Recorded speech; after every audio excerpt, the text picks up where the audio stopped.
Бизнесийнхээ өрсөлдөх чадварыг нэмэх арга.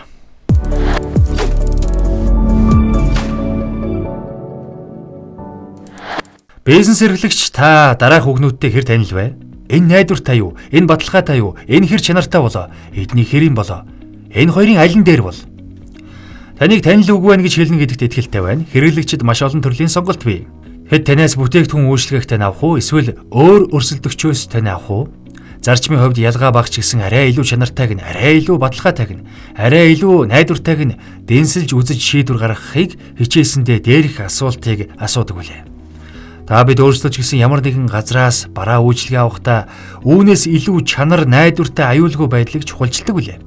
Тэгвэл та дээрхтэй төсөөд асуултанд нүүр бардам хариулахын тулд таны бүтээгдэхүүн үйлчилгээ найдвартай, чанартай, аюулгүй гэдгийг нотлох хэрэгтэй.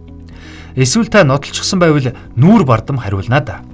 Дийлэнх жижиг дунд бизнесүүд харилцагчийн иймэрхүү асуултанд манайх найдвартай ах нь юу гэж гоомоо юм хийх юм бэ? Манайх олон жил энүүгээр ажиллаж байна гэж хариулдаг үлээ. Энд танд бас танил хариулт сонсогдож байж магадгүй. Тэгэхээр бидний ярьж байна. Дээрх аман нотлохоо хэлж буй биш юм.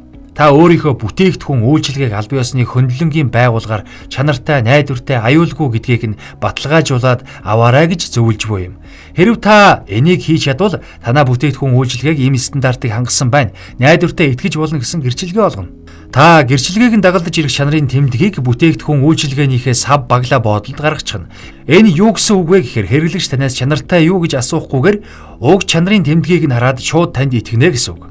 Тааж бас манайх Монгол улсын эсвэл олон улсын энэ стандартыг хангаад гэрчилгээг авчихсан гэд нүүр бардам хэлнэ.